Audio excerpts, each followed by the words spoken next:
Assalamualaikum warahmatullahi wabarakatuh. Alhamdulillah. Alladzi bini'matihi tatimmu shalihat. Segala puji bagi Allah Jalla Jalaluh. Yang karena nikmatnya kebaikan menjadi sempurna. Kita bisa melaksanakan salat subuh. Kita bisa menyelesaikan zikir pagi. Kita bisa menjalankan tugas sebagai orang tua, sebagai pasangan hidup. Dan kita bisa melanjutkan tugas-tugas kita di luar rumah. Kalau bukan karena pertolongan Allah, kita tidak mungkin dapat melakukan. Falahul hamdu walahul syukr. Allahumma salli wa sallim ala abdika wa rasulika. Sayyidina wa maulana Muhammadin wa ala alihi wa ashabi ajma'in amma ba'd. Ahibati fillah, semoga Allah Jalla Jalaluh memberikan petunjuk kepada kita, membimbing kita untuk taat dan patuh kepadanya, menolong saudara-saudara kita yang sedang mendapatkan musibah, dan menghancurkan musuh-musuh yang zalim dan berlaku semena-mena kepada saudara-saudara kita, khususnya di Gaza, Palestina. Jamaah rahimakumullah, tema kita hari ini sepertinya salah. Kenapa Anda katakan sepertinya salah? Karena Anda menyampaikannya kepada emak-emak. Sedangkan tema itu buat bapak-bapak. Tapi apa hendak dikata emak-emak minta tema ini? Kalau nanti kita bahas yang Anda takut, emak-emak semakin nelangsa dan sakit hati. Karena dia tidak mendapatkan haknya. Sedangkan tema ini diarahkan kepada mereka yang bertanggung jawab untuk memberikan nafkah kepada istri-istrinya. Tapi ilmu itu penting. Harapan Ana, emak-emak yang dengarkan kajian ini, khususnya yang di Australia, yang di Hong Kong, masih ada yang di Hong Kong kan? Sama yang di Malaysia. Paling tidak engkau tatkala tidak mendapatkan hakmu, engkau tahu apa yang menjadi kewajibanmu pada saat itu. Itu kita akan bahas nantinya. Bagaimana seorang wanita yang tidak mendapatkan haknya dari suaminya, yang tidak mendapatkan nafkah yang wajib yang harus diberikan oleh suami. Ahibati fillah, hidup ini tidak selalu sesuai dengan keinginan kita. Bahkan kita semua sadar yang terjadi bukanlah yang kita inginkan. Tapi yang terjadi adalah apa yang Allah kehendaki. Tapi kita beriman dan yakin bahwa Allah Azza wa Jal yang telah menetapkan segala sesuatu. Dia menetapkan di atas ilmu dan hikmah. Ya, ada orang yang berpikir dia menikah dengan fulan, dia akan bahagia. Tapi ternyata dia mendapati suaminya tidak seperti yang dia impikan. Ada orang yang berpikir kalau dia punya anak, dia akan berbahagia. Tapi ternyata anaknya lahir memiliki kebutuhan khusus. Atau anaknya tatkala besar hanya membuat orang tuanya semakin menderita. Tapi hidup ini adalah ujian. Ya, kita capek, kita lelah. Tapi jangan istirahat sebelum waktunya. Datang tuh waktu istirahat. Kalau bicara kewajiban memberikan nafkah kepada keluarga dan anak-anak, maka itu adalah kewajiban suami. Oleh karena itu Rasulullah SAW, tatkala beliau mengarahkan para pemuda untuk menikah, beliau mengatakan, ya ma'syar syabab, man istata'a minkumul ba'a falyatazawwaj. Wahai kaulah muda, barang siapa di antara kalian memiliki ba'ah, memiliki kemampuan, falyatazawwaj, hendaklah dia menikah. Ya, kemampuan secara fisik, kemampuan secara ekonomi, dia dapat memberikan mahar kepada istrinya, dia dapat memberikan nafkah yang Allah wajibkan atas dirinya kepada yang menjadi tanggung jawab dia, hendaklah dia menikah. Terus bagaimana kalau nggak mampu? Menikah itu aghaddu lil basar wa ahsan lil farj. Menikah itu akan lebih membantu seseorang dalam menundukkan pandangannya dan menjaga kemaluannya. Tapi bagaimana dengan orang yang tidak mampu? Apakah dia memaksakan diri menikah? Ternyata ada solusi lain. Jangan sampai engkau menikah tapi engkau berbuat dosa. Ya, mungkin dia mengatakan, alhamdulillah Ustaz, ana menikah, ana selamat dari perzinaan. Taib, bersyukurlah kepada Allah atas nikmat itu. Tapi ada kewajiban lain. yaitu memberikan nafkah. Dan ini sebuah dosa, cukup sebagai dosa yang buruk tatkala orang itu menyia-nyiakan yang menjadi tanggung jawab dia. Kafa bil mar'i ithman ayyudai'a may ya'ul au may ya'ul may yaqul. Itu cukup. Kau jangan menganggap itu hal yang remeh. Kau selamat dari perbuatan zina, tapi kau melakukan kezaliman kepada orang-orang yang seharusnya engkau berbuat baik kepada mereka. Maka solusinya apa ketika dia memiliki syahwat yang harus dia salurkan? Faman lam yastati' fa'alaihi bisiyam. Yang tidak mampu, maka hendaklah dia berpuasa. Ini solusi. Fa'innahu lahu wija. Itu jadi solusi buat hidup dia. Dia semakin dekat sama Allah, dia selamat dari perzinaan, diangkat derajatnya, dipanggil dari pintu surga yang namanya Ar-Rayyan. Sebuah nikmat yang agung. Ahibati fillah, kalau bicara dalil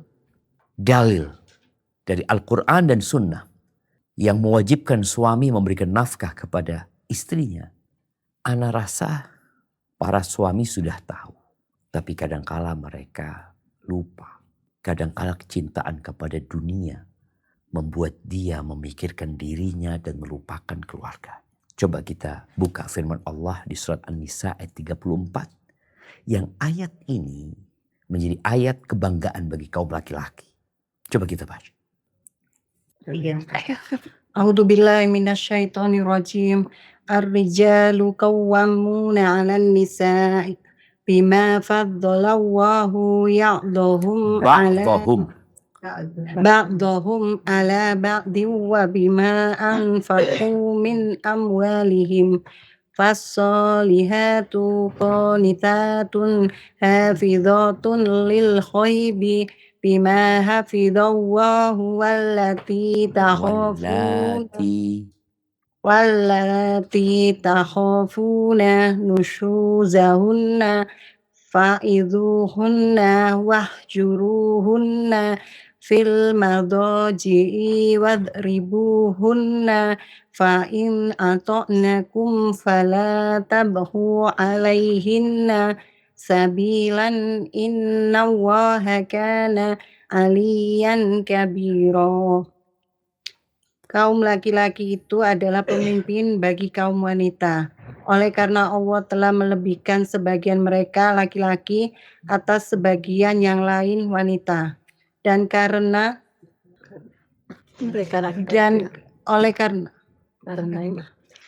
mereka laki-laki telah menafkahkan sebagian dari harta mereka, sebab itu maka wanita yang soleh, wanita yang kamu khawatirkan nususnya, maka nasihatilah mereka dan pisahkanlah mereka di tempat tidur mereka dan pukullah mereka. Kemudian jika mereka menaatimu, maka janganlah kamu mencari-cari jalan untuk menyusahkannya. Sesungguhnya Allah Maha Tinggi lagi Maha Besar. Barakallahu fikum. Kita lihat di ayat ini ya. Yang laki-laki kadang-kala membacanya, menyampaikan kepada istrinya, Ar-rijalu qawwamuna 'alan nisa. Iya, itu firman Allah Azza wa Jalla. Tapi kenapa laki-laki diangkat jadi pemimpin? Seorang tatkala dikasih posisi, dikasih jabatan, sesuai dengan ketinggian posisi dan jabatan dia, sebesar itu pula tanggung jawab dan tugas dia. Allah sebutkan laki-laki jadi pemimpin karena Allah memberikan kemuliaan kepada mereka. Lalu kata Allah, wabima anfaqu min amwalihim. Di sini para ulama menyebutkan yang pertama itu berita, yang kedua itu perintah sebenarnya. Dan karena mereka memberikan nafkah kepada istri-istri mereka, gimana kau menjadi pemimpin? Gimana kau menjadi orang yang mulia sedangkan engkau tidak memberikan nafkah kepada istri? Maka tatkala seorang suami tidak memberikan nafkah kepada istrinya, akan terjadi kepincangan dalam kepemimpinan dia. Yang terkadang akan membuat mental dia jadi hancur. Dan mengantarkan dia menjadi orang yang zalim. Menuntut haknya tapi tidak memberikan kewajiban. Allah lalu ceritakan di ayat ini bagaimana menghadapi istri yang gak nurut ya. Dan itu bukan pembahasan kita hari ini. Tapi yang jelas Allah sebutkan engkau menjadi pemimpin, engkau muliakan dirimu, Tapi Allah berikan kepadamu tanggung jawab tambahan. Makanya kalau kita lihat, tatkala seorang menjadi anak buah, ya tanggung jawab dia di bagian dia aja. Dia umpamanya sebagai cleaning service, ya udah di sana. Tahu-tahu dia jadi supervisor cleaning service. Tambah banyak lagi. Tahu-tahu dia jadi manajer. Tambah besar lagi. Tapi kadangkala wanita tidak mendapati suami yang seperti itu. Apa yang harus dia lakukan? Nah, nanti kita bahas. Baik. Ayat yang lain yang Allah sebutkan di surat Al-Baqarah ayat 233. Nah, kita baca ayat ini, tafadhali. Bismillahirrahmanirrahim. Wal walidatu yurdi'na auladahunna haulaini kamilain liman arada ayyutimmar radha'ata wa 'alal mauludilah rizquhunna wa kiswatuhunna bil ma'rufi la tukallafu nafsun illa wus'aha la tudarra walidatum biwaladiha wala mauludun lah biwaladihi Mungkin wa disambung ya. alal Wala warithi mauludun lahu biwaladihi. Wala mauludun lahu biwaladihi. Nah, wala mauludun lahu biwaladihi wa alal warithi mislu zalika fa in arada danya panjang ya. Fa in arada fisolan antarodim minhuma wa tasyawurin fala junaha alaihima wa in aradtum an tastardi'u auladakum fala junaha alaikum idza sallamtum ma ataitum bil ma'rufi wattaqullaha wa'lamu annallaha bima ta'maluna basir. Para ibu hendaklah menyusukan anak-anaknya selama 2 tahun penuh, yaitu bagi yang ingin menyempurnakan penyusuan, dan kewajiban ayah memberi makan dan pakaian kepada para ibu dengan cara ma'ruf. Seseorang tidak dibebani melainkan menurut kadar kesanggupannya. Janganlah seorang ibu menderita kesengsaraan karena anaknya dan juga seorang ayah karena anaknya. Dan waris pun berkewajiban demikian. Apabila keduanya ingin menyapih sebelum 2 tahun dengan kerelaan keduanya dan permusyawaratan, maka tidak ada dosa atas keduanya. Dan jika kamu ingin anakmu disusukan oleh orang lain, maka tidak ada dosa bagimu apabila kamu memberikan pembayaran menurut yang patut. Bertakwalah kamu kepada Allah dan ketahuilah bahwa Allah Maha melihat apa yang kamu kerjakan. Kita lihat jemaah, Allah menutup ayat ini yang berbincang tentang hak dan kewajiban. Wa'lamu wattaqullaha, bertakwalah kepada Allah. Wa'lamu, dan ketahuilah annallaha bima ta'maluna basir. Sesungguhnya Allah dengan apa yang kalian kerjakan itu maha melihat. Ibu yang menyusui dilihat sama Allah Azza wa Jalla. Seorang bapak hendaklah perhatian sama istrinya yang menyusui. Memberikan nafkah makanan dan memberikan nafkah pakaian. Dan Allah tidak membebani hambanya di atas kemampuan dia, enggak. Subhanallah, hidup ini sebenarnya kalau kita ikut aturan akan damai dan tentram. Tapi banyak di antara kita yang tidak ikut aturan. Maka jelas Allah menyebutkan dalam ayat ini tentang kewajiban seorang suami memberikan nafkah kepada istrinya sesuai dengan kemampuan dia. Tidak boleh disengsarakan bapak sama ibu ya. Sang istri nuntut lebih kepada suaminya. Atau sang suami tidak memberikan yang sesuai dengan kemampuan dia. Akhirnya saling membahayakan. Istri menuntut lebih, suami memberikan kurang. Allah katakan la tudar. Gak boleh. Gara-gara anaknya, bapaknya membebani, jadi menderita, atau ibunya yang menderita. Semua sesuai dengan kemampuan. Baik, ayat terakhir yang akan kita baca jemaah berkaitan dengan nafkah ini. Itu yang di surat At-Talaq ayat 6 dan 3. Ayat 6 dan 7 afwan. Ayat 6 dan 7. Di surat At-Talaq ayat 6 dan 7. Ini perceraian juga dibahas tentang masalah nafkah. Apa kata Allah Azza wa Jalla? Nah, silakan dibaca. A'udzubillahi minasyaitonirrajim. Askinuhunna min haitsu sakantum min wujdikum wa la tudharruhunna Itu kalau bisa bacanya wala tudarruhunna.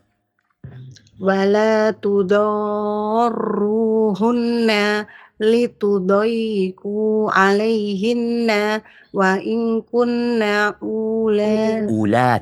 ati hamlin fa'anfiqu alaihinna hatta yad'na hamlahun fa in arda'na lakum fa'atuhunna ujurahun wa'tamiru bainakum bima'rufin wa in ta'asartum fasaturdi'u lahu ukhra. Artinya dulu yang ini dibaca. Tempatkanlah mereka para istri di mana kamu bertempat tinggal menurut kemampuanmu, dan janganlah kamu menyusahkan mereka untuk menyempitkan hati mereka.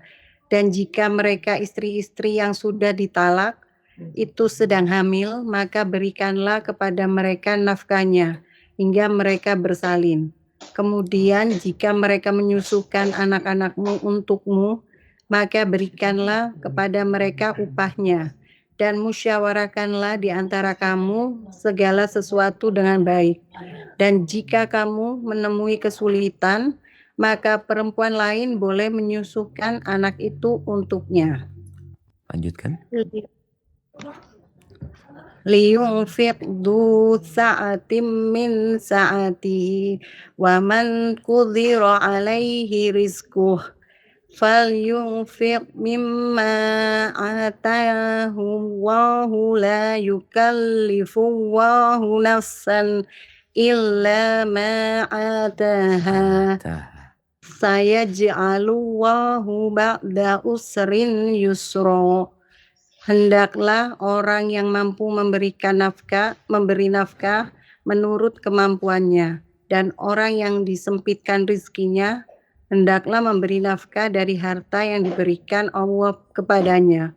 Allah tidak memikulkan beban kepada seseorang, melainkan sekedar apa yang Allah berikan kepadanya.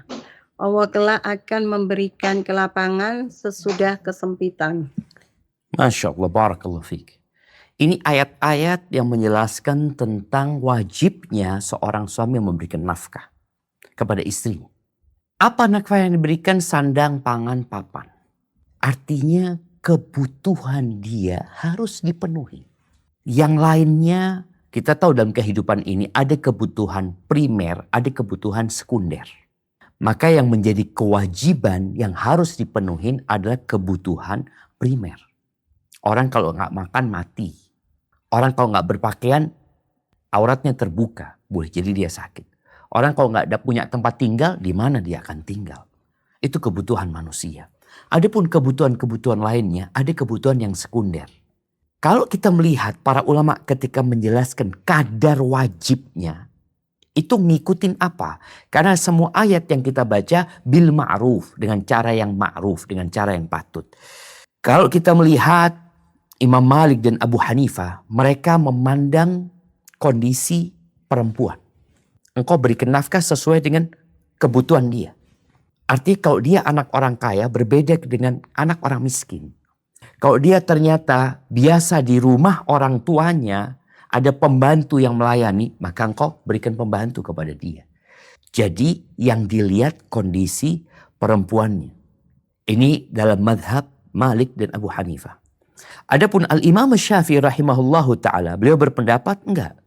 Kembali kepada kondisi suami. Bukan kondisi istri, tapi kondisi suami. Karena Allah menyebutkan, kalau tadi kita baca di surat At-Talaq ayat 7, liyunfik dzu sa'atin min sa'ati. Ya, hendaklah orang yang punya keluasan memberikan sesuai dengan keluasan dia. Kalau dia miskin, ya sudah, ini mampunya ana. Artinya istri nggak bisa nuntut ketika sang istri mengatakan, aku minta pembantu. Kata suami, aku nggak mampu. Aku nggak mampu. Umpamanya ada pembantu satu, enggak, aku butuh pembantu dua. Karena apa? Karena ada yang bagian bersih-bersih, ada yang bagian masak. Artinya sang istri ketika di rumah orang tuanya, dia memang ya nggak pernah dia nyapu, nggak pernah dia bersih-bersih rumah, nggak pernah. Dia biasa dilayani.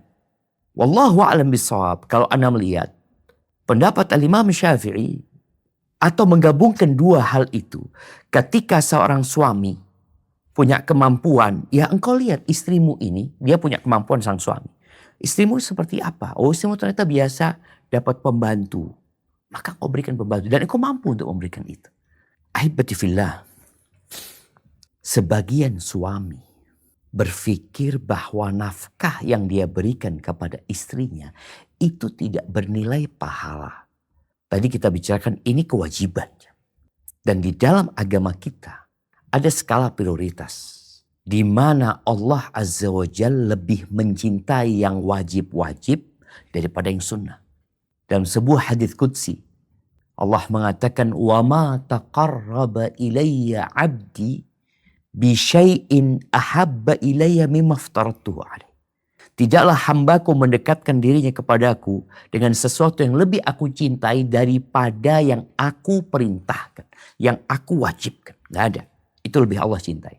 Kemudian setelah itu hambaku ini yang wajib dikerjakan, lalu dia mendekatkan diri dengan yang sunnah-sunnah. Nah, banyak lelaki yang dia menginfakkan hartanya di jalan-jalan yang sunnah, dia lupa sama istrinya. Dia lupa sama anak-anaknya. Khususnya tatkala terjadi perceraian. Tadi sudah dibahas. Apabila terjadi perceraian, tetap kau kasih nafkah kepada anak-anakmu. Kepada istrimu di masa iddah raj'i, kau berikan nafkah. Apabila dia hamil sampai dia melahirkan, kau kasih nafkah. Rasul SAW menyebutkan bahwa memberikan nafkah kepada yang menjadi tanggung jawabmu itu bernilai jihad fi sabilillah. Di hadis Ka'ab ibn Ujrah. Kemudian para ulama menyebutkan bahwasanya talabul halal wan nafaqa 'alal iyal bab azim. Mencari rezeki yang halal, yakni bekerja nih seorang suami. Ada suami yang santai, dia kadang-kala sibuk dengan handphonenya, main game, olahraga ini dan itu. Berkaitan dengan nafkah, dia biasa-biasa aja. Mencari nafkah yang halal ini pintu yang besar. Yang gak tertandingi dengan amal-amal soleh yang lainnya. Jemaah. Kenapa? Karena ini kewajiban. Ada kewajiban yang untuk dirimu, ada kewajiban yang kepada orang lain. Subhanallah. Rasul sallallahu alaihi wasallam beliau mengatakan, "Idza anfaqa ar-rajulu ala ahlihi nafaqatan." Apabila seorang suami memberikan nafkah kepada keluarganya, wa huwa yahtasibuha kanat lahu sadaqah. Dan dia berharap pahala, dapat nilai sedekah. Jadi bukan hanya bangun masjid engkau dapat nilai sedekah. Bukan hanya berbagi kepada fakir miskin kau dapat nilai sedekah. Engkau memberikan kepada istrimu, kepada anak-anakmu. Sampai kata Nabi SAW, hatta ma taj'al fi fimra'atik. Sampai yang engkau letakkan di mulut istrimu. Bahkan ini termasuk a'zamu sadaqat. Termasuk sedekah yang paling agung. Nabi SAW mengatakan dalam hadis riwayat Imam Muslim, dinarun anfaqtahu fi sabilillah. 1 dinar yang engkau nafkahkan dalam jihad di jalan Allah. Dan 1 dinar yang kau nafkahkan untuk membebaskan budak. Wa dinarun tasaddaqta bihi ala miskin. Dan 1 dinar yang engkau sedekahkan kepada seorang yang miskin. Wa dinarun anfaqtahu ala ahlik. Dan 1 dinar yang kau nafkahkan kepada istrimu, kepada keluargamu. A'zamuha ajran alladhi anfaqtahu ala ahli. Yang paling besar pahalanya, nih jihad, nih membebaskan budak, nih buat fakir miskin, nih buat istri. Yang paling besar pahalanya yang engkau nafkahkan kepada keluargamu, kepada istri. Subhanallah. Di riwayat Muslim juga dikatakan afdalu dinarin yunfiquhu rajul.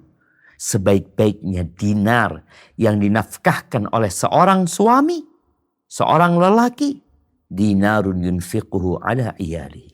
Satu dinar yang dia nafkahkan kepada keluarganya. Ahibati fillah, kullukum ra'in. Setiap kalian adalah pemimpin dan setiap kalian akan dimintain pertanggungjawaban atas apa yang diapit. Bagaimana sekarang kalau ada suami yang tidak memberikan nafkah kepada istrinya?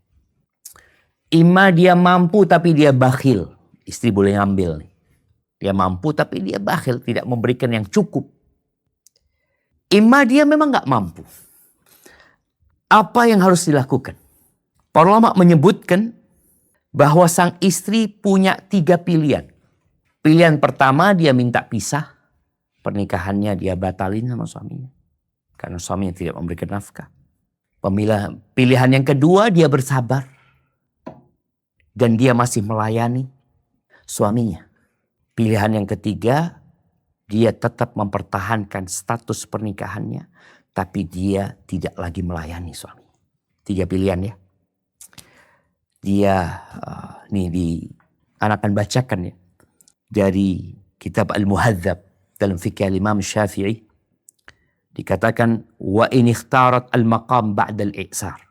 Kalau sang istri memilih bertahan sama suaminya dalam kondisi suaminya kesulitan untuk memberikan nafkah. Bahkan mungkin tidak memberikan nafkah. Lam yalzamhat tamkinul istimta. Iya, dia tidak harus melayani suami. Urusan ranjang boleh jadi dia nggak melayani suami. Walaha an takhruj min manzilihi. Dan perempuan ini boleh keluar dari rumahnya. Suaminya nggak ngasih nafkah. Dia boleh keluar, Anda mau kerja, mau cari duit. Li'anna tamkin fi muqabalatin nafaqah. Karena dia melayani suaminya. Urusan ranjang apalagi. Karena suami ngasih nafkah sama dia. Tatkala suami tidak memberikan nafkah, fala yajib ma'adamiha. Maka nggak wajib bagi dia untuk melayani suaminya ketika suaminya tidak memberikan nafkah. Kemudian disebutkan dalam syarah Al-Muhadzab. Idza thabata i'tharuz zauj. Kalau bisa dipastikan suaminya dalam kondisi nggak mampu memberikan nafkah. Bukan nggak mau ya. Ini bicara nggak mampu. Khuyyirat baina thalathati asya. Dia dapat pilihan 3 perempuan ini. Nih. Pilihan yang pertama dia mengcancel pernikahannya. Yang kedua, dia tinggal sama suaminya dan dia melayani suaminya. Tapi kewajiban suaminya memberikan nafkah itu dia hitung. Artinya jadi utang buat suami. Mamanya biasanya dia kasih nafkah untuk urusan sandang pangan papannya jadi kewajiban sebulan anggap 3 juta. Suami nggak ngasih nih. Ya sudah dihitung. Mulai bulan ini kau nggak ngasih udah nggak apa-apa. Ini kewajiban memberikan nafkah kepada istri, ingat. Walaupun istri kaya. Walaupun istri mampu.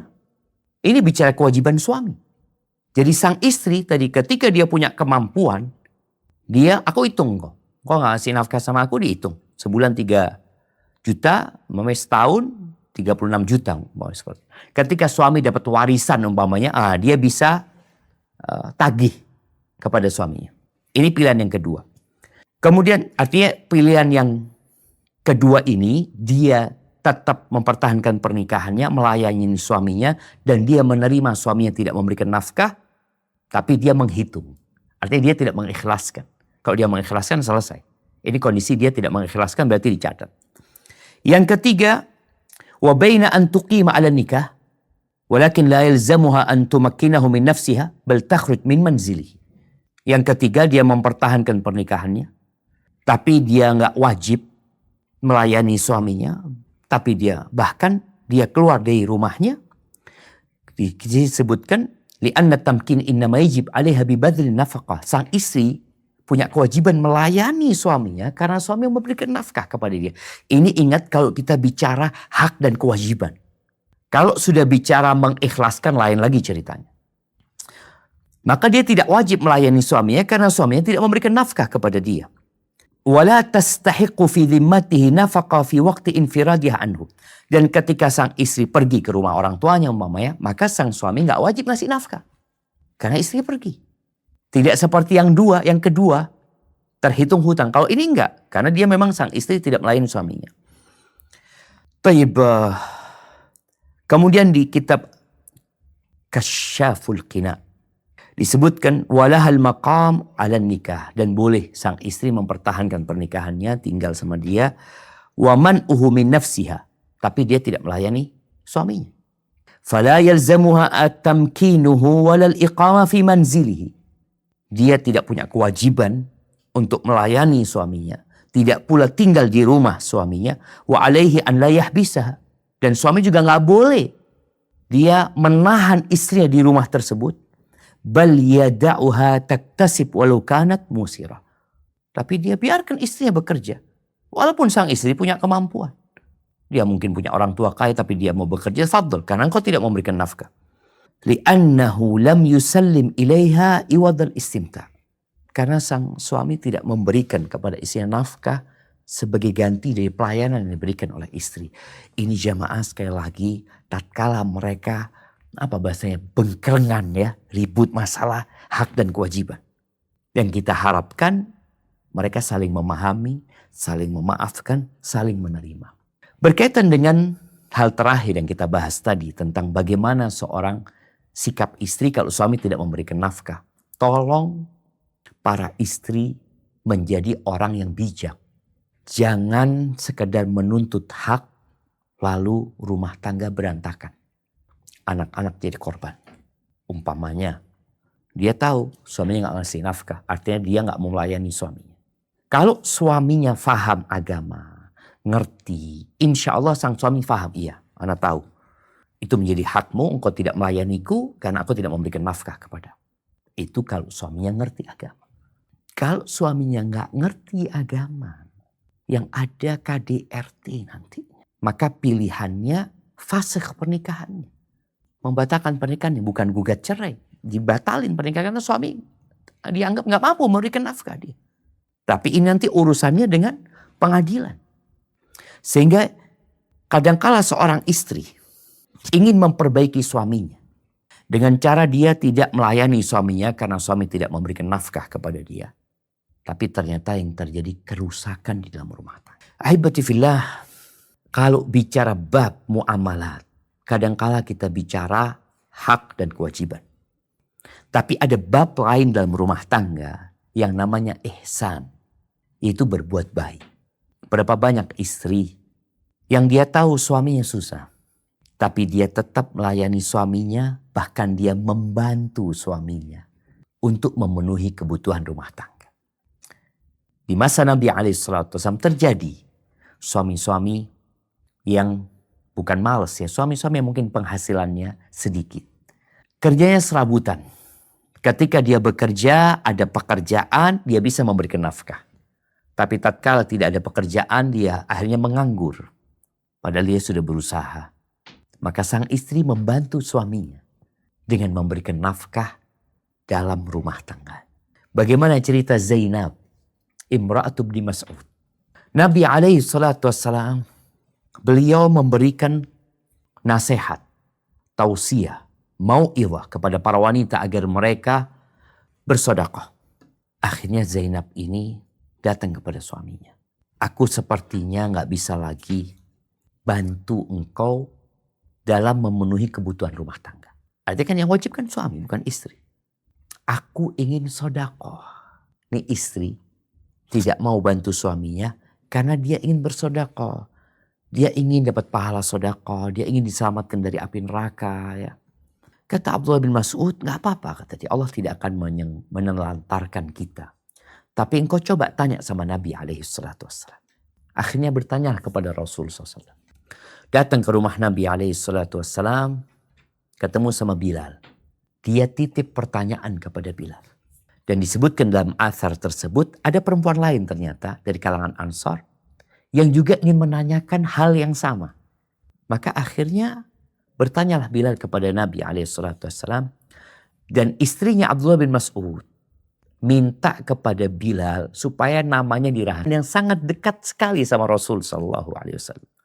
Bahkan seakan-akan salah satu dari keluarga Nabi alaihi salatu wassalam. Karena seringnya Abdullah bin Mas'ud keluar masuk rumah Nabi alaihi salatu wassalam. Nabi tanya, Ayuz Zayanib, Zainab yang mana? Ya, karena ditanya, akhirnya Bilal terus terang, Zainab istri Abdullah bin Mas'ud. Sampaikan kepada dia bahwa yang dia berikan kepada suaminya itu bernilai sedekah. Gak akan hilang dari catatan kebaikan. Tapi yang perlu digarisbawahi, menjaga niat agar ikhlas lillahi ta'ala. Sayaj'alullah ba'da usrin yusra. Di ayat ke-7 dari At-Talaq tadi kita baca, Allah akan menjadikan setelah kesulitan itu kemudahan. Dan Allah juga berfirman, fa inna ma'al usri yusra. Sesungguhnya bersama kesulitan ada kebaikan, ada kemudahan. Inna ma'al usri yusra. Sesungguhnya bersama kesulitan itu ada kemudahan. Jadi hendaklah kita memandang kehidupan ini tidak hanya dengan saling menuntut hak dan kewajiban. Tapi berusaha engkau memberikan pelayananmu. Ketika engkau tidak mendapatkan hakmu, minta sama Allah Azza wa Jalla. Kadangkala ada suami yang royal bersama kawan-kawannya. Tapi dia bakhil kepada istrinya. Ketahuilah bagi para wanita. Ketika hakmu sudah dipenuhi, sandang, pangan, papan sudah dipenuhi. Sang suami boleh berbuat apa saja dengan harta suaminya selama dalam ketaatan. Mungkin dia ingin menyenangkan orang tuanya. Dia belikan mobil orang tuanya. Dia bikinkan rumah orang tuanya. Lalu engkau bertanya, masa aku gak dikasih? Apabila kewajiban dia sudah dia laksanakan, yang lebih dari itu jadi anjuran. Tidak jadi kewajiban. Maka tolong para istri juga tahu mana yang hak dia dan mana yang hanya anjuran suami untuk memberikan tambahan kepada dia. Sehingga engkau tahu suamimu baik. Karena ada istri-istri yang tidak bersyukur dapat suami yang baik. Bahkan dia menuntut lebih dari itu. Barakallahu fiik, itu mungkin dapat kita sampaikan pada kesempatan kali ini. Semoga yang kita sampaikan sampai kepada para suami.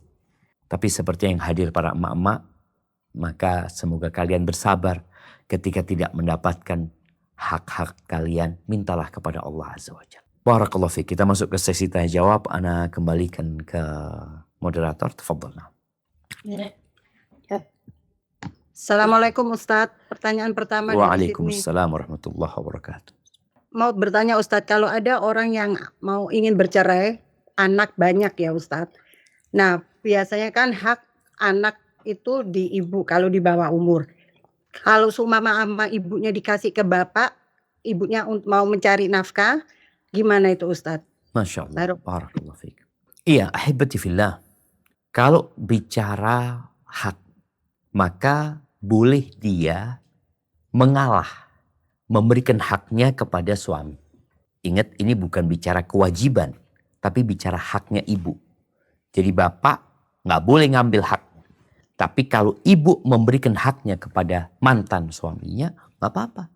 Kepada bapak anak-anaknya nggak apa-apa. Tapi ada hal lain dalam pertanyaan ini yang perlu dicermati.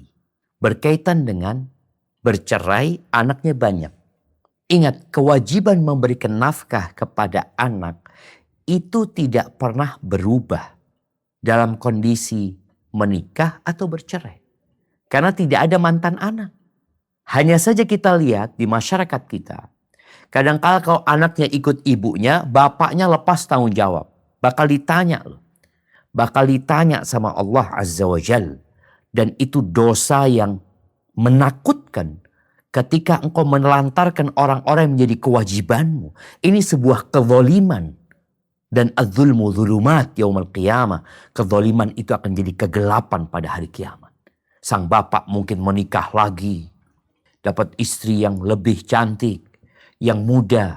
Kemudian dia melupakan anak-anaknya yang hidup bersama mantan istri. Tadi udah dibahas. Engkau wajib memberikan nafkah. Maka seharusnya gak ada janda yang terlantar. Karena dia mengatakan anak janda anak 3. Orang-orang kalau mau menikah dengan janda anak 3 kadang-kadang bingung. Aduh, anak nanti harus ngasih makan anaknya yang 3 itu. Bukan kewajibanmu. Kewajiban siapa? Kewajiban bapaknya. Hadza wallahu a'lam bissawab. Nah. Assalamualaikum Ustadz, barakallahu fiik. Waalaikumsalam warahmatullahi Dari wabarakatuh. dari Brisbane mau izin bertanya Ustadz. Tafadhal barakallahu fiik. Ini sudah sering terjadi, tapi saya mau bertanya lagi Ustadz. Saya mendapat message dari teman bahwa barakallahu fiik umrik ulang tahunnya gitu. Itu saya ignore atau saya jawab Pak Ustadz karena saya tidak ulang tahun lagi. Saya mau menjelaskannya itu belum paham ilmunya. Terus yang kedua tentang haul. Haul bapak dan ibu saya sudah wafat, tapi tiap tahun keluarga mengadakan haul dan kita anak-anak harus saweran ngasih dana. Apa hukumnya Ustadz? Saya sebagai anak apa ngasih uang untuk biaya haul tiap tahunnya atau tidak? Jazakallahu khairan Ustadz. Masya Allah, barakallahu fiik. Naam ahibati fillah. Ada hal-hal yang mungkin dianggap remeh oleh sebagian orang. Nabi SAW mengatakan bahwa Allah akan menimpakan kehinaan kepada umat ini apabila mereka nggak peduli sama agamanya. Sistem perdagangan mereka riba, mereka sibuk dengan kebun-kebun mereka, sibuk dengan peternakan mereka, mereka meninggalkan jihad, maka Allah akan menimpakan kehinaan kepada kalian. Dan kita merasakan bersama hari ini. Umat Islam yang hampir 2 miliar jumlahnya. Mereka gak bisa berbuat apa-apa. Melihat saudara-saudara mereka dibantai di Gaza. Kita ingin mengirimkan bantuan. Perlu tanda tangan Israel untuk dibuka perbatasan Rafah ke Gaza. Hina. Tidak akan dicabut kehinaan itu sampai kembali kepada agama kalian. Di antara bentuk kembali kepada agama kita adalah dalam semua urusan. Dalam urusan tauhid kita, dalam urusan akidah, dalam urusan akhlak, muamalat. Kembali kepada pertanyaan tadi berkaitan dengan ulang tahun jamaah. Apa perlu kita ulang tahun? Ulang tahun itu pertanda kita semakin mendekati kematian. Maka kalau ada orang yang mendoakan ya, barakallahu fi umrik umpamanya, kita katakan jazakallah khair. Wa barakallahu fiik. Tapi sampaikan ana gak lagi ngadain ulang tahun. Kalau mau doain ana, jangan nunggu setahun sekali. Doakan anak ketika berjumpa. Doakan anak ketika tidak bersamamu. Karena doa seorang muslim an dhahril ghaib. Pada saat saudaranya gak ada. Antara dia sama Allah. Itu Allah akan kirimkan malaikat. Yang mengatakan, yang mengaminkan doanya. Dan mengatakan walaka bimithil. Dan engkau akan mendapatkan yang seperti itu. Sebagian orang berpikir, enggak, anak ingin berbagi kebahagiaan sama dia. Anak ingin mengucapkan selamat kepada dia. Padahal tadi bertambahnya umur menandakan semakin mendekati kematian. Bukan semakin panjang umurnya, tapi semakin pendek sebenarnya. Itu untuk yang pertama. Yang kedua berkaitan dengan haul. Ya, kita lihat haul ini perayaan kematian yang berulang tiap tahun. Yang kita tahu Rasulullah SAW tidak melakukannya. Sahabat tidak melakukannya. Sebagian berdalil Nabi SAW itu tiap tahun potong kambing dibagikan kepada teman-temannya Khadijah. Itu dalilnya haul. Siapa yang bilang Nabi tiap tahun? Nabi kalau punya rizki, potong kambing, bagikan ke sohib-sohibnya Khadijah. Engkau punya rizki, sodakoh buat orang tua. Jangan nunggu setahun. Jangan nunggu tanggal kematian. Kapan kau lakukan? Ketika engkau punya rizki. Maka bagaimana sikapmu kepada mereka? Sampaikan kepada mereka. Engkau harus sudah mulai menjadi apa ya? Menjadi teladan. Di grup keluarga tadi. Ketika mereka butuh pengumpulan dana untuk haul. Engkau punya rizki. Sebulan sekali, 2 bulan sekali. Sampaikan ke keluarga. Aku transfer ya duit ya. 5 juta. Buat apa? Sodakoh buat abah sama ibu kita. Bagikan ke fakir miskin. Punya rizki 3 bulan. Kirimkan. Aku punya rizki bagikan. Nggak nunggu haul. Engkau jadi contoh buat mereka. Engkau ingin berbuat baik. Ya, haul itu salah satu usaha untuk mengingat orang tua. Setahun sekali. Enggak. Makanya syariat Islam, contoh dari Nabi SAW sangat sempurna sekali. Sangat sempurna. Nggak perlu ditambah-tambahin. Maka nasihat ana tadi, engkau mulai lakukan, nggak nunggu haul. Supaya mereka tahu, ana haul nggak ikut-ikutan. Tapi sedekah buat orang tua, ana nggak nunggu haul.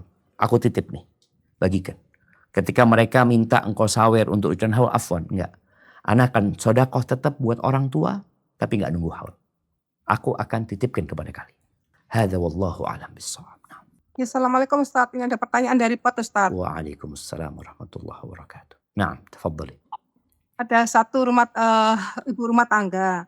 Si suaminya nggak memberikan nafkah. Akhirnya si istrinya berusaha untuk berhutang karena nggak ada untuk nafkah lah Ustaz. Akhirnya dia berhutang. Kemudian untuk membayarnya suami juga tidak membantu untuk membayar hutang tersebut.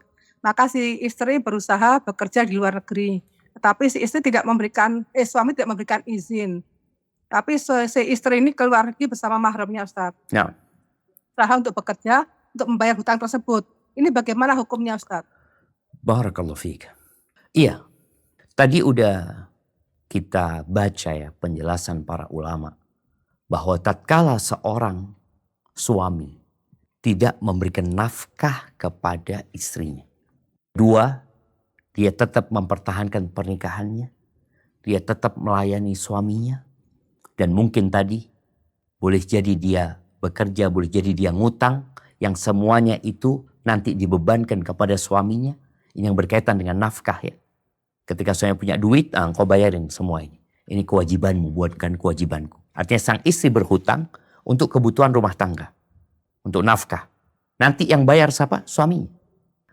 Kadang-kadang suami nggak mau bayar tadi. Pilihan yang ketiga, istri. Dia mempertahankan status pernikahannya, tapi dia tidak melayani suaminya. Dan tadi disebutkan juga bahwasanya sang suami tidak punya hak untuk menghalangi suaminya pergi. Menghalangi istrinya pergi bekerja. Apalagi kalau dikatakan dia harus bekerja ke luar negeri, tapi dia tetap mempertahankan pernikahannya, insya Allah nggak ada masalah. Selama benar suami tidak memberikan nafkah. Karena boleh jadi terus terang, banyak perempuan-perempuan yang bekerja ke luar negeri, itu ngomongnya untuk sesuap nasi, untuk sepiring nasi. Kadangkala tidak.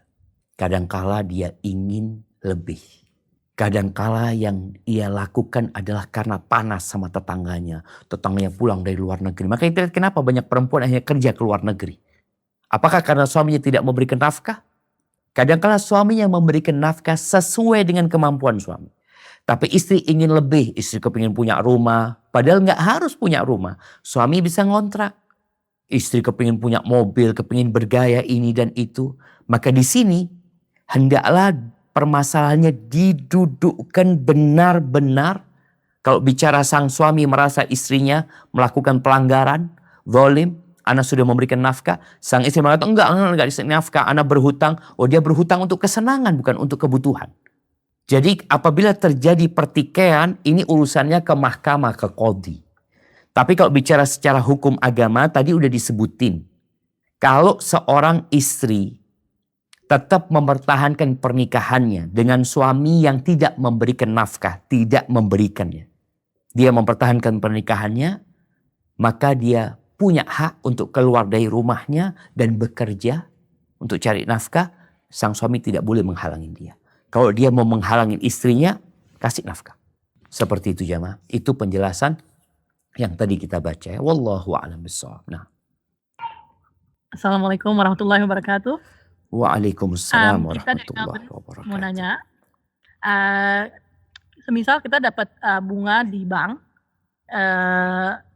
pengen tahu itu bunga sebaiknya dengar waktu itu pernah dengar katanya boleh beli kayak toilet paper buat misalnya kita punya musola di sini, yang barang-barang yang boleh nggak dipakai dibuang gitu.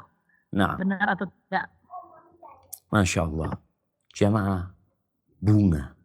Orang tuh kalau dengar bunga santai ya. Kalau dengar bunga senang. Gembira. Orang kalau dapat riba itu namanya. Maka dia harus takut kepada Allah Azza wa Jalla. Dia khawatir. Yamhaqullahu riba wa yurbis sadaqat. Allah menghancurkan pelan-pelan riba. Ketika bicara engkau dapat bunga. Engkau mau dapat bunga. Ini riba. Yang kau dapatkan laknat. Yang kau dapatkan murka Allah Azza wa Jalla. Bagaimana Nabi SAW melaknat akila riba wa mukilahu. Orang yang makan riba dan yang memberikan makan riba itu dilaknat. Yang nulis, yang mencatat, yang menjadi saksi.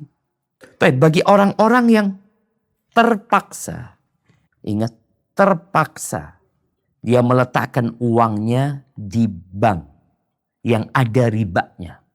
Kalau nggak terpaksa, dia taruh di tempat lain loh. Cari bank yang tidak ada ribanya. Kalau memang kita bicara tujuannya adalah keamanan. Kadangkala kita punya tujuan bisnis memang harus menggunakan bank riba. Hendaklah engkau senantiasa beristighfar mohon ampun sama Allah Azza wa Jalla. Yang kalau pada akhirnya ada riba yang kau dapatkan. Maka di sini orang-orang kalau mau letakkan uang yang nggak dipakai, tolong letakkan yang di tempat yang syariat. Kalau enggak, engkau belikan emas, engkau taruh di umpamanya di safety box. Tapi kalau uang itu memang diputar, ya apa hendak diperbuat. Tapi intinya, hendaklah engkau bertakwa kepada Allah Azza wa Jalla. Jangan sampai engkau dapat riba tadi, dapat laknat. Tapi kalau ternyata ada, karena kita tidak bisa menghindari dan ada itu riba kita dapatkan. Kemana kita salurkan? Kita perlu membersihkan diri kita dari riba. Jadi seakan-akan uang itu bukan uang kita. Ingat, jangan berpikir engkau bersedekah dengan uang tersebut. Uang itu perlu engkau lepaskan kemana? Bebas. Memang ada sebagian ulama yang mengatakan, ya untuk maslahat umum. Ya, untuk maslahat umum silahkan, untuk toilet atau apa. Tapi sekali lagi jangan berpikir engkau berbuat baik ya dengan uang tersebut. Engkau sedang membersihkan dirimu dari dosa. Atau kalau ada orang fakir, miskin yang memang membutuhkan, kau berikan kepada dia juga gak ada masalah. Buat dia bukan riba, buat engkau riba. Dia mendapatkannya pemberian dari dirimu. Buat diri mereka bukan riba, tapi buat engkau riba. Seperti itu. Hadza wallahu a'lam bissawab. Nah. Assalamualaikum warahmatullahi wabarakatuh, Ustadz dari Kuala Lumpur. Barakallahu fiikum. Waalaikumsalam warahmatullahi wabarakatuh. Naam, tafadhali. Sebelumnya ada membahas tentang membatalkan pernikahan. Apakah sama dengan perceraian, Ustadz, atau bagaimana, dan contohnya itu bagaimana, Ustadz? Jazakumullah khairan, Ustadz. Masya Allah, barakallahu fiikum. Iya jamaah, kalau bicara membatalkan pernikahan, itu berbeda dengan tolak ya. Kalau tolak itu sang suami menjatuhkan, menyelesaikan pernikahannya kepada suami dengan mengatakan aku ceraikan engkau mamanya. Kalau membatalkan yang istilahnya fasakh ya. Fasakh. Makanya kalau bicara khulu itu para ulama khilaf. Apakah khulu itu cerai atau fasakh? Kalau fasakh ini membatalkan pernikahan seakan-akan gak pernah terjadi pernikahan. Jadi tadi nggak ada hak nafkah lagi, wala apa, nggak ada. Nggak ada rujuk, nggak ada. Dan siapa yang membatalkan pernikahan biasanya fasakh itu qadhi. Qadhi yaitu hakim yang memutuskan, tadi umpamanya dia sebutkan, aku nggak mau lagi sama suamiku nggak bisa ngasih nafkah sama aku. Bukan khulu dia, tapi pernikahannya dibatalkan. Ini kondisi yang fasakh tadi. Atau fasakh itu boleh jadi syariat yang membatalkan pernikahan. Seperti apabila salah satunya murtad. Pernikahannya batal. Jadi nggak perlu mengajukan dia. Karena secara syariat pernikahannya batal ketika salah satunya murtad. Itu mungkin perbedaan antara tolak dan fasakh ya. Adapun khulu sebagian mengatakan itu tolak. Sebagian mengatakan itu fasakh. Kalau tolak berarti terhitung salah satu tolak yang dilakukan suami umpamanya. Tapi ada yang mengatakan itu fasakh. Yaitu membatalkan pernikahan. Hadza wallahu a'lam bissawab. Nah. Assalamualaikum warahmatullahi wabarakatuh. Barakallahu fiik Ustadz. Kami dari Canberra. Naam, tafadhali barakallahu fiik. Ada pertanyaan Ustadz. Apabila suami menafkahi istri dari uang orang tua karena suami belum bekerja atau berpenghasilan, apakah dengan demikian dikatakan suami sudah menafkahi istri? Maksudnya apakah penghasilan juga menjadi syarat utama untuk menikah? Jazakallahu khairan. Afwan. Suami ngasih nafkah kepada istrinya dari hasil pemberian orang tua. Nah, seperti itu. Iya betul Ustaz. Siap.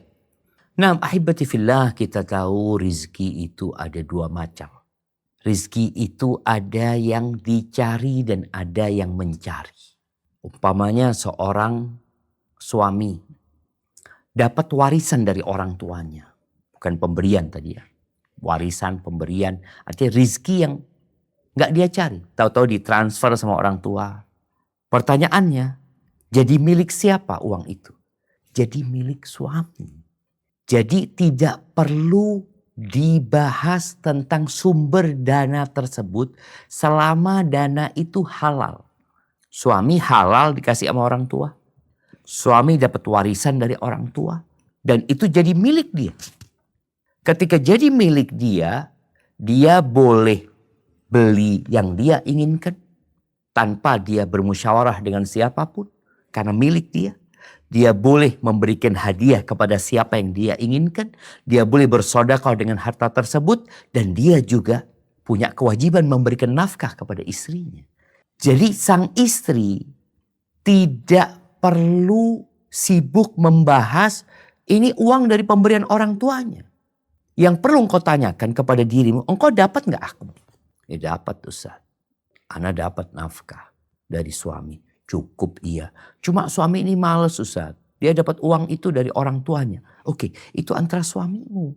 Kalau engkau ingin memberikan nasihat kepada dia untuk semangat bekerja, tafadhol.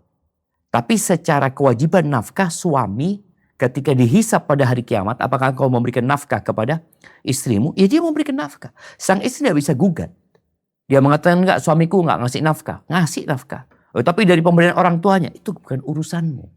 Tapi kan sampai kapan kita berpikir, ya seorang istri nggak ingin ya punya suami yang malas, nggak ingin punya suami yang tidak bersemangat. Makanya tadi kita sampaikan fadilah seorang yang bekerja memberikan nafkah kepada istrinya itu seperti fisabilillah di jalan Allah Azza wa Jalla. Maka bagaimana sang istri memotivasi suami? Nggak apa-apa dikasih lagi sama orang tuanya ya. Mau diberikan kepada istri sebagai nafkah, boleh gak ada masalah. Tapi bagaimana dia punya suami yang gagah, yang bekerja, yang menjadi teladan buat anak-anaknya. Itu harapannya. Tapi tatkala engkau tidak mendapatkan yang seperti itu, tapi suami tetap memberikan nafkah kepadamu, maka tugas dia sudah selesai dan hakmu sudah terpenuhi. Hadza wallahu a'lam bishawab. Nah. Assalamualaikum Ustadz, putaran kedua dari Sydney. Waalaikumsalam warahmatullahi wabarakatuh. Naam, tafadhali. Ya, ada seorang ibu mertua Ustadz yang dititipin sama dua menantunya. Yang satu kerja di bank, yang satu kerja di toko biasa Ustadz. Nah, si mertua karena dilihat menantu yang pertama kerja di bank itu gajiannya besar, dia mau pegangkan anaknya si menantu itu. Nah, yang kedua yang menantu kerja di toko, mertuanya bilang lebih baik kamu stop aja jaga anakmu, lebih bagus di rumah. Gimana menurut Ustadz? Gimana Afan? Tunggu. Dititipin. Jadi ada mertua. Dititipin anak. Menantu, Ustadz.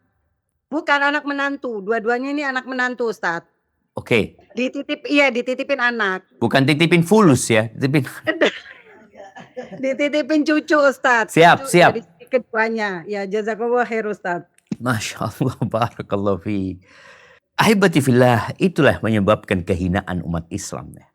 Hina. Riba ini. Dan dosa-dosa tentunya membuat kehinaan. Bagaimana dia menganggap anaknya yang bekerja di bank konvensional, bank ribawi sebagai kehormatan dan kemuliaan. Cuma tunggu, ana heran tadi. Afan, ana boleh tanya lagi?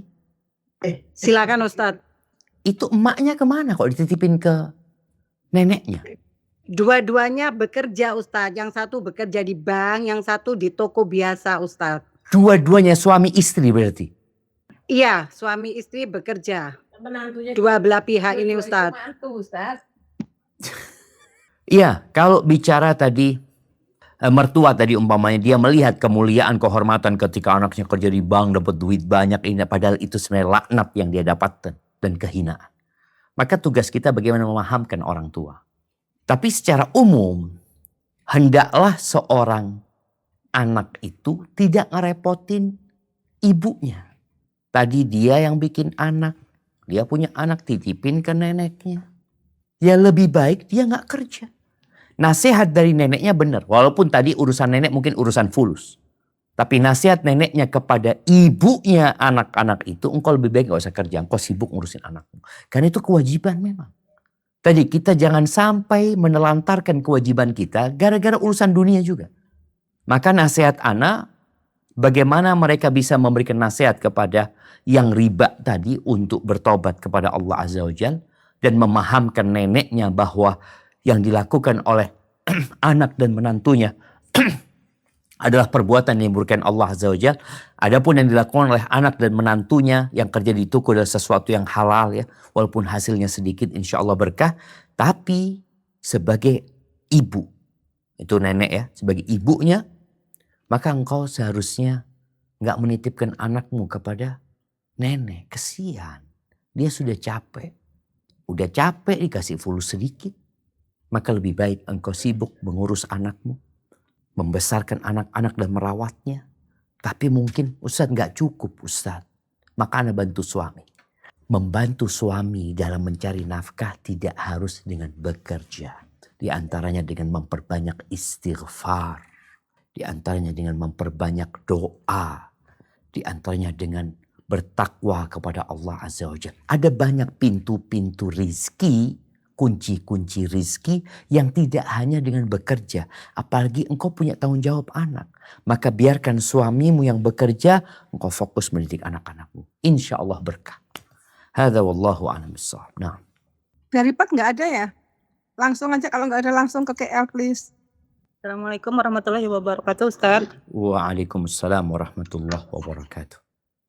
Ustaz, Nah, bagaimana dengan seorang suami yang sudah pensiun, sudah tidak daya upaya lagi untuk bekerja gitu, apakah masih punya kewajiban untuk menafkahi istrinya, dan apakah istrinya itu berhak juga untuk bilang tidak melayani suaminya karena hal itu, Ustaz? Tunggu, masih ngasih nafkah tidak dia suaminya? Ya kan udah nggak ada daya upaya, udah pensiun, Ustaz. Loh, pensiun Jadi, dapat fulus nggak? Pensiunnya tidak ada harta, pensiunnya tidak berlebih gitu. Loh enggak, pensiun dia dapat uang pensiun nggak? Katakanlah tidak gitu, atau uangnya sudah habis gitu, sudah habis tapi mereka masih hidup kan, cuma tahan berapa tahun gitu, tahan untuk 5 tahun saja. Siap, Masya Allah, barakallahu fikum. Ahibati fillah. Jadi memang orang pensiun ini, bahasa pensiun itu sebenarnya di PHK ya. Dia diberhentikan dari pekerjaannya karena dianggap sudah nggak produktif ya ini. Yang dibicarakan adalah masalah memberikan nafkah. Dia mau pensiun, dia mau nggak bekerja, tapi dia menjalankan kewajibannya memberikan nafkah, maka sang istri wajib melayani suaminya. Kalau dikatakan tadi, ya terus terang ada banyak istri yang harus bertakwa kepada Allah Azza wa Jalla. Ana berjumpa dengan beberapa wanita yang menuntut suaminya seperti dahulu sebelum pensiun. Suaminya dulu royal. Suaminya dulu memberikan kepada istrinya lebih daripada hak istrinya. Yang seharusnya istrinya itu hanya dapat tadi sandang, pangan, papan. Artinya kebutuhan-kebutuhan primer dia dipenuhi oleh suaminya. Tapi karena suaminya alhamdulillah punya banyak rezeki, maka istrinya dikasih lebih. Ketika suaminya pensiun, yang masih dapat gaji ya, pensiun, tapi gajinya terbatas. Sehingga dia tidak dapat lagi menyenangkan istrinya seperti dahulu. Kadangkala sang istri nuntut suaminya untuk bekerja. Ayolah engkau bekerja. Masa nganggur seperti ini? Loh, selama suami memberikan nafkah kepada istrinya, ingat sesuai dengan kondisi suami serta kebutuhan primer dalam urusan rumah tangga, maka tugas suami selesai. Maka engkau harus bersabar. Mengingat kebaikan-kebaikan suami yang dahulu. Dia sudah tua. Tapi kan dia bisa bekerja kayak apalah, ngelamar kerja di mana, ini itu. Engkau gak punya hak untuk memerintahkan suamimu seperti itu. Sekali lagi apabila suamimu telah memberikan nafkah kepadamu sesuai dengan kemampuan dia. Tapi kalau suami mau bekerja, mau tambahan ya. Dia mau punya tambahan ya lain lagi ceritanya, tafadhol. Dan sang istri tetap tadi wajib melayani suaminya. Ketika sang suami memberikan nafkah dari dana pensiun dia. Bagaimana kalau suami gak punya uang? Ya gak usah bicara pensiun, dia masih muda pun ketika dia tidak memberikan nafkah kepada istrinya karena dia gak punya harta, maka istrinya punya 3 pilihan yang tadi kita sebutkan. 3 pilihan. Dia boleh fasakh pernikahannya, berangkat ke qadhi, Dan fasakh ini tidak harus dengan keridhaan suami. Tadi bedanya sama tolak ya. Kemudian yang kedua, atau dia tetap melayani suami, tapi dia menghitung utang kepada suaminya. Suaminya dapat warisan nanti bayar umpamanya. Yang ketiga, dia tidak melayani suaminya, dia bekerja, dia cari uang. Seperti itu. Jadi tolong para istri memahami mana yang hak dia, yang boleh dia nuntut sama suaminya, dan mana yang bukan hak dia. Bicara kesenangan bukan hak dia. Dan bukan kewajiban suami. Kewajiban suami tadi urusan sandang, pangan, papan. Dan banyak keributan ketika suami pensiun, istri nuntut ini, itu, macam-macam. Sang suami nggak mau bekerja, sang suami mau berkebun, dia sudah mau menikmati masa tua dia, pensiun dia, itu yang dia makan bersama istrinya. Sang istri nuntut, oh enggak, engkau harus bekerja ini dan itu.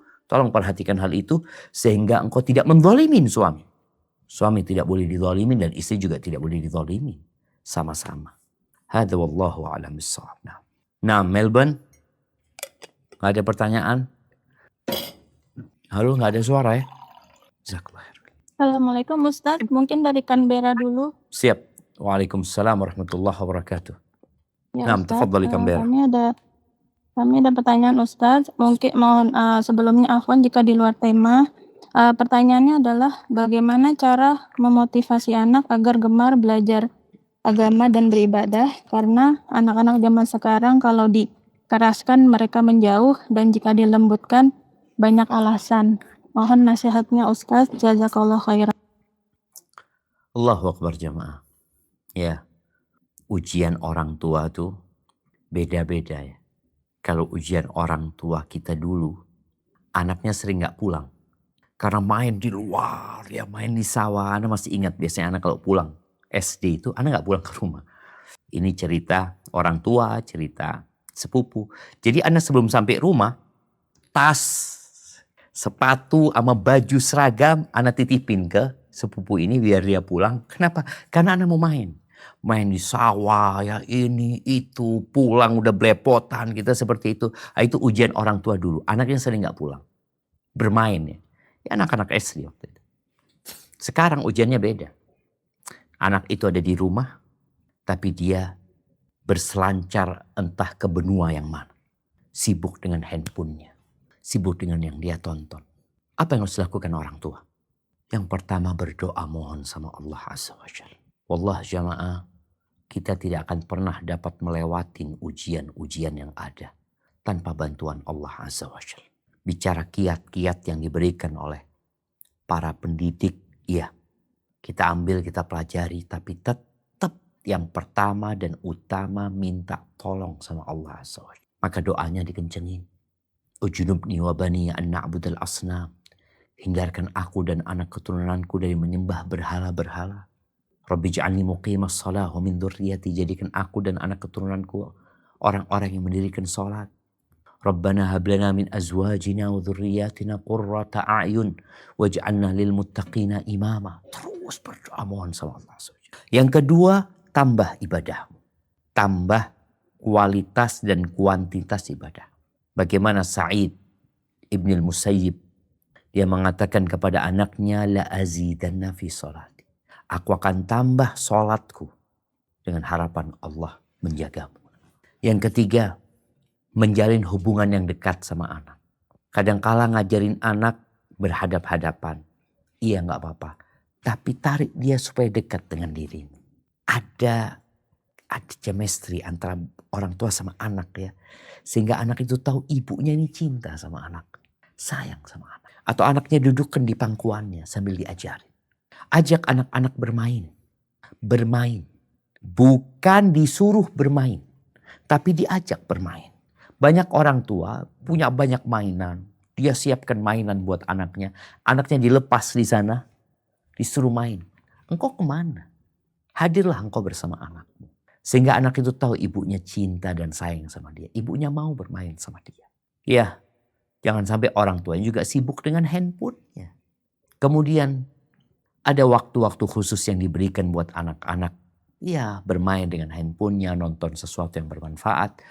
Karena kita nggak bisa pungkiri kita hidup di zaman gadget sekarang. Hadza wallahu a'lam bissawab. Assalamualaikum Ustadz, putaran ketiga dari Sydney. Barakallahu fiik. Naam, tafadhali. Naam.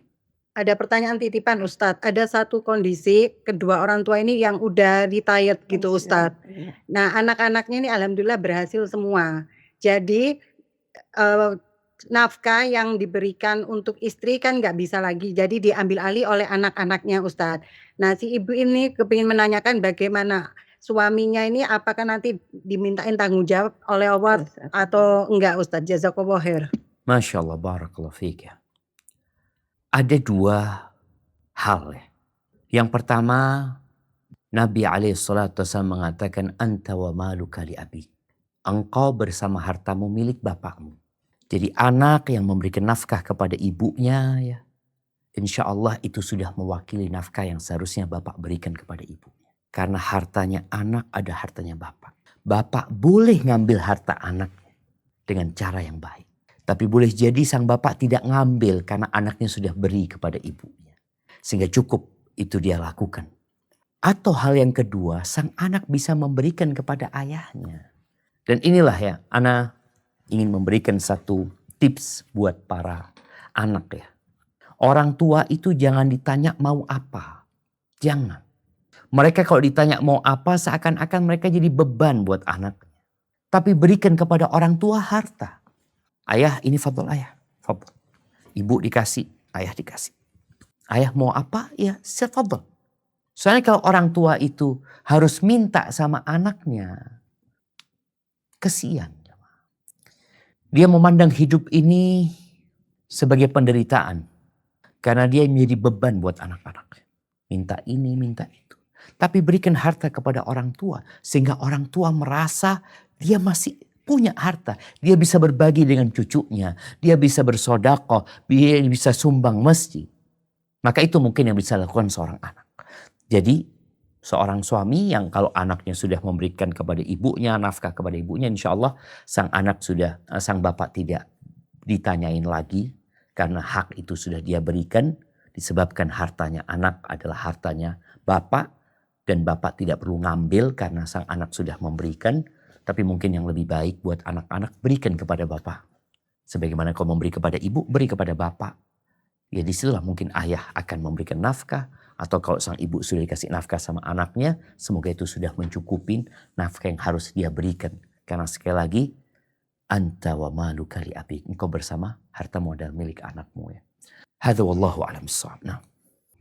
Hayakumullah Ustadz. Allah Pertanyaan dari yahyiki. Turen. Masya Allah. Ustadz, apakah Allah akan membalas kezaliman orang tua kepada anaknya dan apa yang harus dilakukan seorang anak jika dizalimi oleh orang tuanya? Jazakumullah khairan.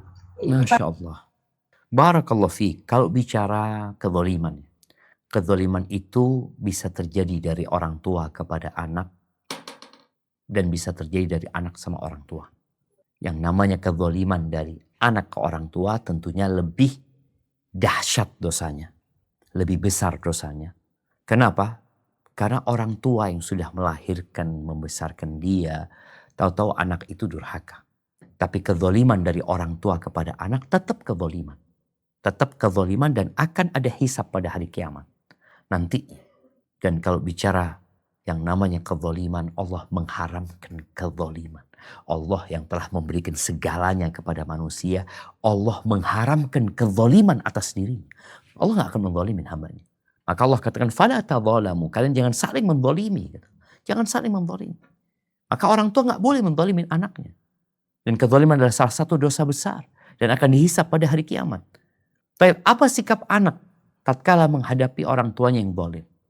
Maka kalau dia memaafkan, itu akan diangkat derajatnya. Faman afa wa aslaha fa ajruhu 'ala Allah. Barang siapa yang memaafkan dan memperbaiki, pahalanya Allah yang nanggung.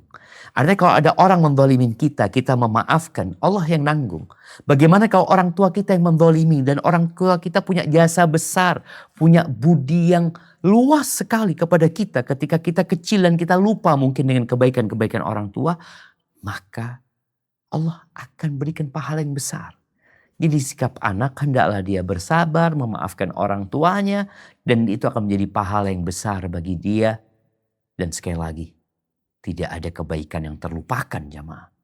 Dan semoga itu terhitung juga termasuk kebaktianmu kepada orang tua dengan engkau melihat kebaikan-kebaikan orang tua yang dahulu kepada. Hadza wallahu a'lam bissawab. Kayaknya ke pertanyaan terakhir. Mana nih? Kuala Lumpur. Naam, tafadhal. Assalamualaikum warahmatullahi wabarakatuh, Ustadz dari Kuala Lumpur. Kuala Lumpur lagi. Waalaikumsalam warahmatullahi wabarakatuh. Ahlan wa sahlan. Tafadhal.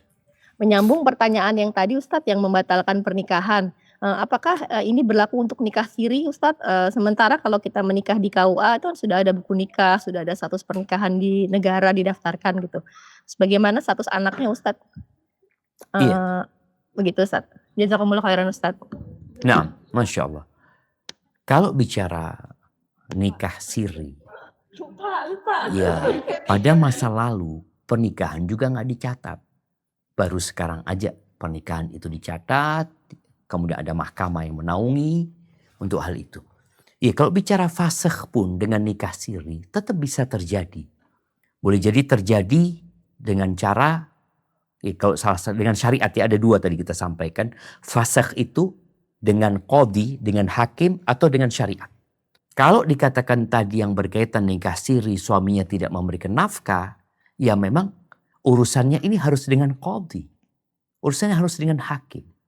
Maka untuk menyelesaikan hal itu kadang-kala harus mencatat dulu pernikahan. Tadi katakan sudah punya anak, dicatat dulu pernikahannya, maka diajukan kepada hakim, hakim yang akan memutuskan. Ada hal-hal yang tidak perlu hakim, salah satunya murtad, selesai. Nggak perlu ke hakim untuk membatalkan pernikahannya. Pernikahannya batal secara otomatis. Adapun kalau tadi terjadi sang suami tidak bisa memberikan nafkah kepada istrinya, sang istri menuntut agar pernikahan ini dibatalkan, boleh jadi di sini ya suami. Ya sudah kalau gitu dibatalkan pernikahannya. Tapi kalau suami tidak mau, tidak ridho, kadang-kadang harus ke hakim lagi. Di sini hakim nanti yang akan menentukan. Hadza wallahu a'lam bissawab. Nah, baik jamaah, itu menjadi pertanyaan terakhir ya. Pertanyaan berakhir di Kuala Lumpur. Semoga semuanya semakin faham dengan hak-hak dan kewajibannya. Dan semuanya juga faham bahwasanya kehidupan tidak sesuai dengan yang kita inginkan. Kesabaran adalah anugerah Allah yang paling agung. Yang kata Nabi SAW, "Waman yatasabbar yusabbihullah." Barang siapa yang berusaha untuk sabar, Allah akan jadikan dia penyabar. "Wama u'tiya ahadun ata'an awsa' wa khairan minas sabr." Dan tidaklah seorang dikasih karunia sama Allah yang lebih baik dan lebih luas daripada kesabaran. Karena hidup ini butuh sabar. Subhanakallahumma bihamdika asyhadu an la ilaha illa anta astaghfiruka wa atubu ilaik.